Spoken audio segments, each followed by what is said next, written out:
Demo yang kemarin itu cukup memberikan gambaran besar bahwa itu adalah sebuah perpaduan antara elemen-elemen pendukung paslon 1 dan elemen-elemen pendukung paslon 3 dan tentu dari kelompok-kelompok civil society yang lain. Kekuasaan itu tidak selamanya dia juga akan memberikan kemenangan.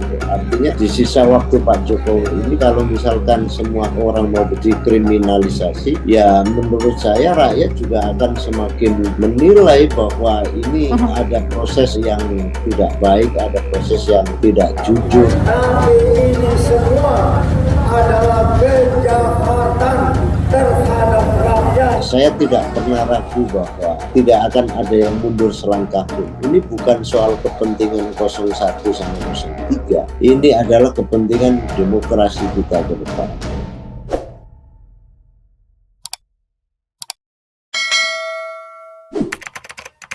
Ngompol.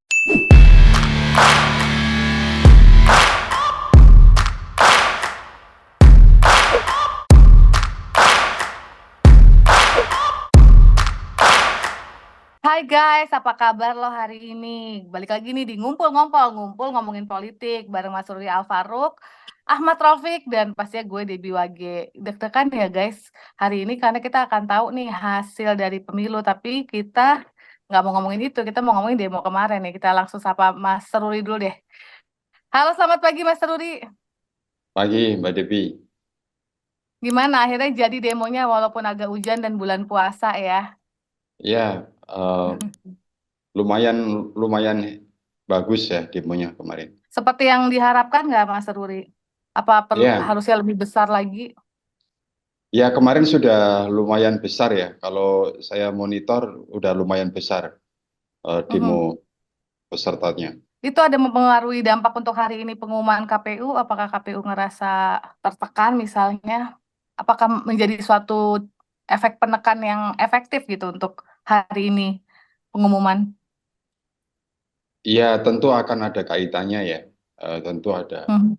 ada kaitannya meskipun secara ini juga tidak ada relevansinya karena ini yang dituntut di DPR kemarin itu kan terkait dengan hak angket. Kalau ini yang sekarang ini kan soal menunggu hasil rekapitulasi dari final dari KPU kan. Jadi berbeda sih, berbeda. Berbeda efeknya ya. Ini efeknya mau akan lebih diarahkan untuk hak angket gitu ya Mas Rudi Iya, ya. iya, Jadi kalau untuk betul. pengumuman hari ini kurang ada kaitannya gitu kira-kira ya Mas Rudi ya. Iya, iya. Mas Raufik gimana analisa demo kemarin, sesuai harapan apa kurang besar?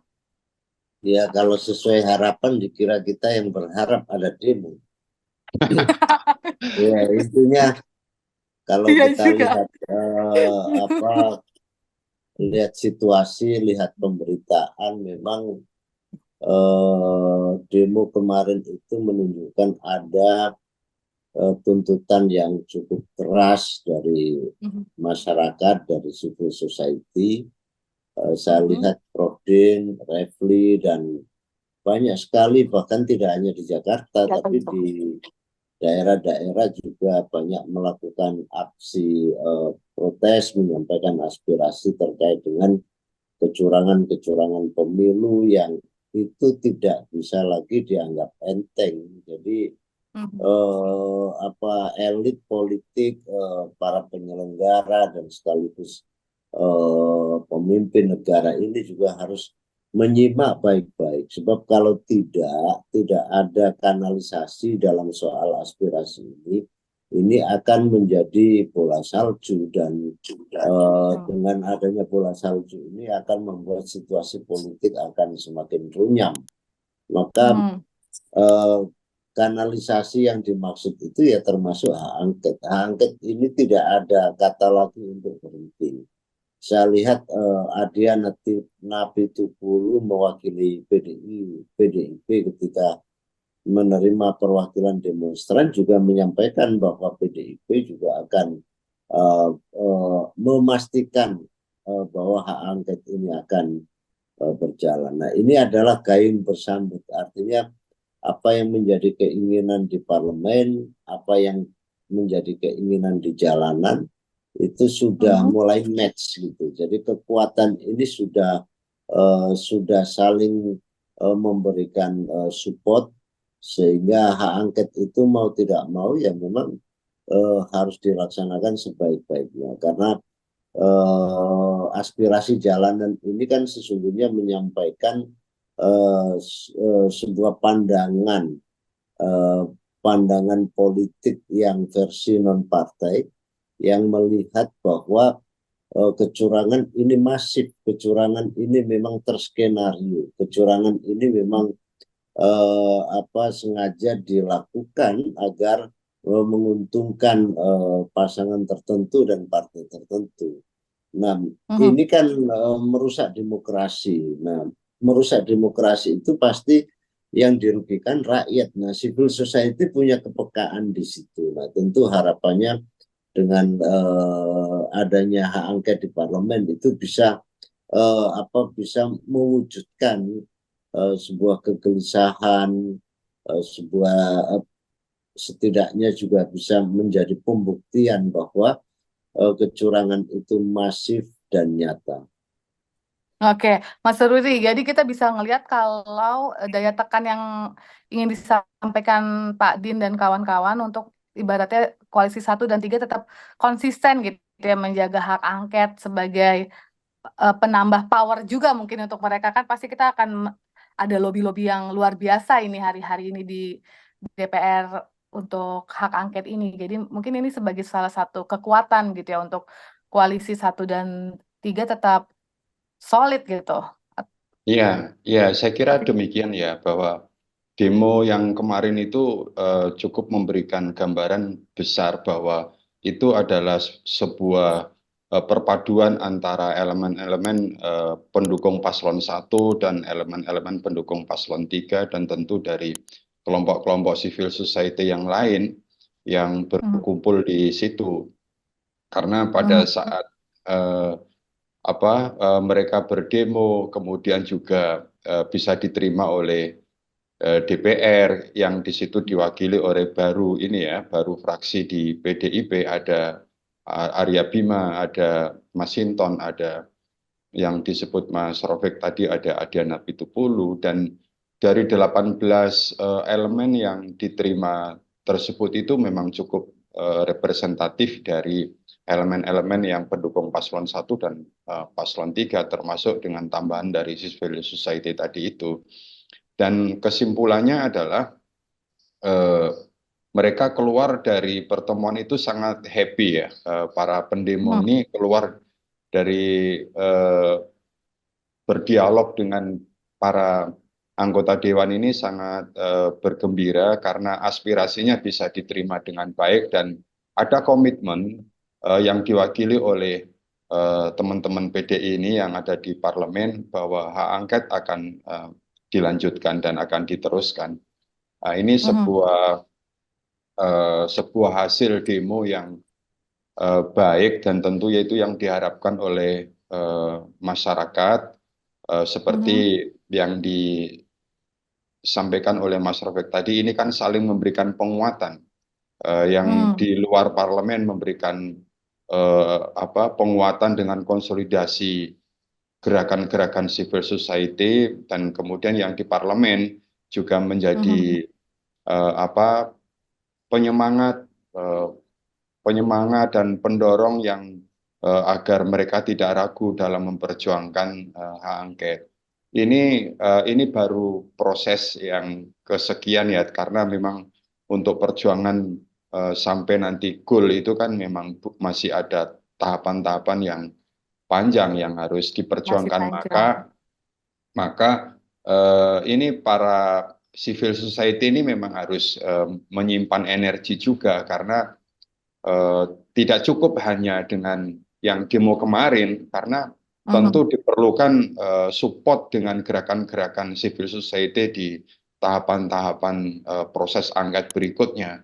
Karena kalau Mhm. berhenti sampai di sini, ini nanti berbahaya, kira-kira begitu. Jadi Oke. teman-teman yang punya semangat untuk memperjuangkan hak angket ini harus tetap menjaga energinya, gitu.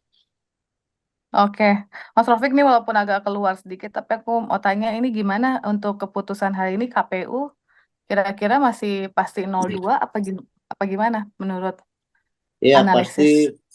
keputusan KPU itu tidak jauh dari apa yang ada di Quick Count. Jadi Quick Count itu sudah menjadi satu hasil yang awalan yang itu tidak bisa lagi jauh dari situ karena pengalaman dari pemilu ke pemilu memang quick count itu mendekati kebenaran, bahkan margin errornya tidak kurang dari 1%.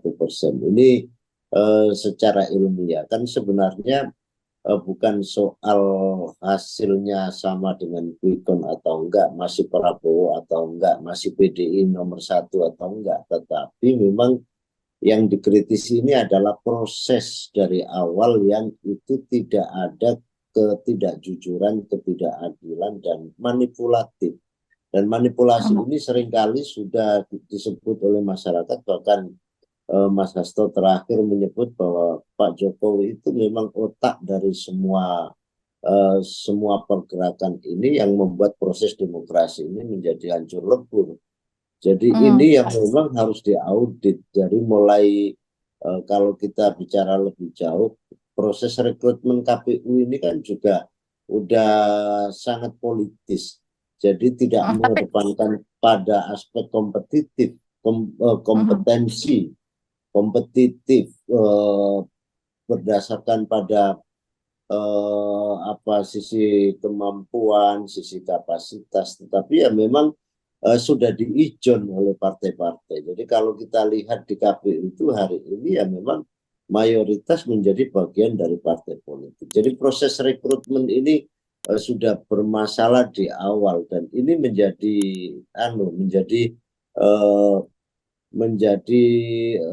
ujung menjadi bagian dari permulaan permainan politik yang acak adul ini. Jadi rekrutmen lalu sistem lalu apa ini sudah bagian dari kong kali kong. Jadi ini oke, akan tapi mempengaruhi sebuah hasil. Belum lagi dari sisi pemerintahan, belum lagi dari sisi yang lain-lain. Jadi ini memang udah kait-mengkait. Bagaimana BUMN juga terlibat penuh di dalam soal pemenangan ini. Itu bukan lagi jadi rahasia. Nah ini kan ini yang perlu dicari gitu. Akar ini yang harus diurai dengan hak angket. Jadi apakah undang-undang ini diselewengkan oleh pemerintah? Apakah ada kebijakan pemerintah yang merugikan masyarakat umum? Nah, ini adalah porsi hak angket. Ini adalah oke. akan mengurai, walaupun memang ada beberapa partai atau mungkin ada gerakan yang lebih besar hari ini untuk melobi satu orang per orang agar menghadapi agar angket itu mengalami kegagalan dan lain-lain. Tapi kalau saya lihat tekad kuatnya ya saya kira hak angket ini akan terus berjalan dan ini penting untuk menyelamatkan demokrasi ke depan. Oke Mas Rafiq, tapi aku masih mau nanya tentang hasil pemilu hari ini nih ya. Kan kalau Mas Rafiq bilang akan sama dengan quick count, kan di quick count kan PSI harusnya nggak masuk ya. P3 juga hampir masuk gitu. Itu kalau menurut kan ada 3 yang kita cermati nih, apakah PSI masuk, apakah 02 tidak dikualifikasi dengan berbagai macam pertemuan itu. Apa Mas Rafiq ini ya Iya, analisisnya sebelum mestinya hasilnya gini, keluar? kan margin errornya di quick count itu kan tidak sampai 1 ya. Jadi kita akan melihat kalau ditarik ke atas apakah lolos, kalau ditarik ke bawah apakah berkurang seperti apa. Jadi memang patokannya ada pada quick count +1 atau quick count -1. Jadi Kayaknya kalau plus apakah 1 dan minus P3, 1 kan apakah harusnya PSI, enggak ya. Harusnya gimana? enggak dong PSI. PSI kan enggak sampai 3 ya kalau plus 1 dan minus 1 di quick count. Kita Jadi lihat seharusnya ya. PSI prediksinya nggak ada prediksi. Kita lihat nanti terkait Kita dengan lihat. hasil lolos dan tidak lolos. Baru kita komentar. Oke. Mas Ruli, ada tanggapan mungkin? Selain hak angket, mungkin hasil pemilu nanti ada Enggak, prediksi? kalau hasil pemilu kita tunggu hasil rekapitulasi KPU hari Hmm. ini ya, biar apa kita tidak miss ya, karena pasti sekarang ini kan semua memang sedang menunggu finalisasi dari apa yang akan diumumkan oleh KPU. Saya kira seluruh mata Indonesia sedang Ah, menunggu itu. Tapi ah. krusial poinnya sekarang itu tetap kalau Di menurut hak hemat angket. saya sekarang Hmm. diangket karena Oke. eh, di KPU itu nanti sudah ada tim yang sedang juga mempersiapkan pada saat mereka melihat hasilnya tidak puas, dan tentu Hmm. mereka sudah menyiapkan dengan dokumen-dokumen yang akan dibawa ke MK dengan tim yang baik disiapkan oleh tim paslon 1 maupun paslon 3 gitu. Tapi mengenai soal angket ini, memang ini tidak main-main karena Mhm. prosesnya itu panjang gitu. Prosesnya panjang seperti yang dibilang Mas Rofik tadi, itu tidak menutup kemungkinan eh, apa ini di tengah dalam proses perjalanannya itu banyak sandungan-sandungan yang ini menguji mental teman-teman di fraksi ya yang ada di parlemen, karena sekarang ini dengan adanya desakan dari gerakan civil society untuk menggolkan angket. Ini kan nanti dari Badan Musyawarah akan menggelar rapat paripurna gitu kan, untuk Oke. memberikan ruang kepada para pengusul untuk menyampaikan argumentasinya yang kuat tentang dasar-dasar hak angketnya itu gitu. Nah, ini eh, tentu ada proses lagi, kemudian nanti dari 25 pengusung di dua fraksi itu nanti ada yang mundur apa tidak, itu harus dilengkapi lagi. Kemudian Mhm. setelah itu ada proses lagi, ada sidang paripurna berikutnya. Kemudian untuk memastikan bahwa para pengusung memang ini udah valid data-datanya, kemudian eh, jumlah dari pengusung juga tidak berubah dan tetap konsisten, maka Mhm. disitulah kemudian nanti akan ada keputusan dari paripurna yang disahkan oleh pimpinan DPR, apakah angket ini disetujui apa tidak disetujui. Nah, begitu Oke. kalau sudah disetujui, kalau misalnya disetujui, memang nanti akan dibentuk panitia angket. Nah, yang pesertanya dari semua fraksi. Nah, disinilah proses-proses yang memberi ruang banyak nanti dari kelompok yang tidak sependapat dengan hak angket akan bermain cukup kencang. Ya, ini memang ujian. Kayak kemarin misalnya di saat ada demo besar di DPR, tiba-tiba misalnya Pak Presiden memanggil dua menteri dari PKB, gitu kan, ada dari Mhm. Menteri Tenaga Kerja Ida Fauzia dan juga ada itu Menteri Tenaga Kerja, sorry, Menteri Desa Tertinggal gitu. Mhm. Em, itu keduanya dipanggil dan eh, malah juga disampaikan ada titip salam dari Presiden melalui Menteri Desa Tertinggal kepada eh, Caimin, karena menterinya kebetulan kan kakaknya Caimin gitu. Nah, ini Mhm. banyak orang yang menafsirkan bahwa ini Presiden memberi sinyal melalui Menteri Desa Tertinggal untuk memberikan pesan kepada Caimin, ya bisa artinya macam-macam gitu. Ada yang mengartikan bahwa ini pesan halus agar PKB tidak ikut dalam angket gitu.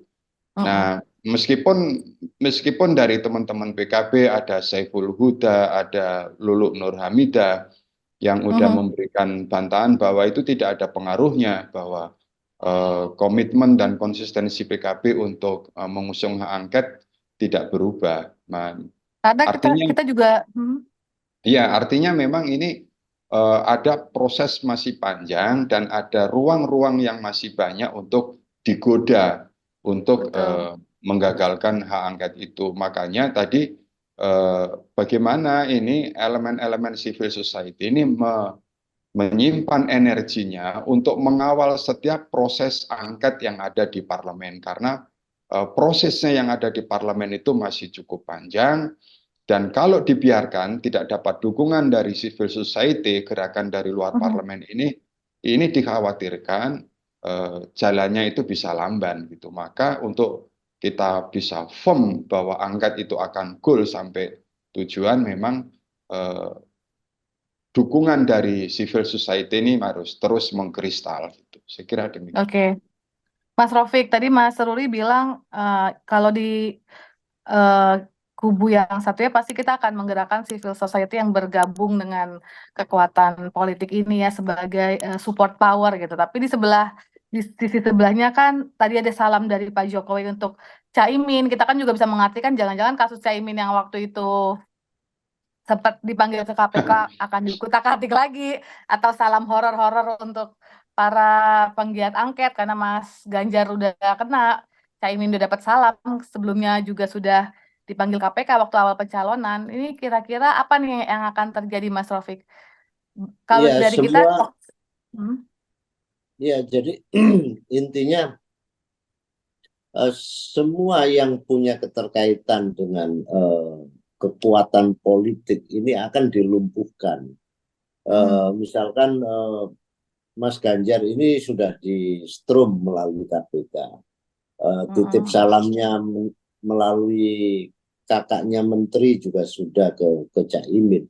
Itu artinya bahwa memang ini bagian dari upaya untuk melumpuhkan. Publik tidak perlu ditutup-tutupin bahwa ini adalah sebagai bagian dari upaya untuk itu. Tetapi saya berharap bahwa ada ketegaran dari semua pihak agar ini tetap terus diamankan, dikawal, dijalankan seluruh proses angket ini dengan segala kekuatan yang ada. Karena kekuasaan itu tidak selamanya dia juga akan memberikan kemenangan kok. Artinya di sisa waktu Pak Jokowi ini kalau misalkan semua orang mau dikriminalisasi, ya menurut saya rakyat juga akan semakin menilai bahwa ini ada proses yang tidak baik, ada proses yang tidak jujur, ada proses yang sekiranya itu ingin tetap terus ingin berkuasa tanpa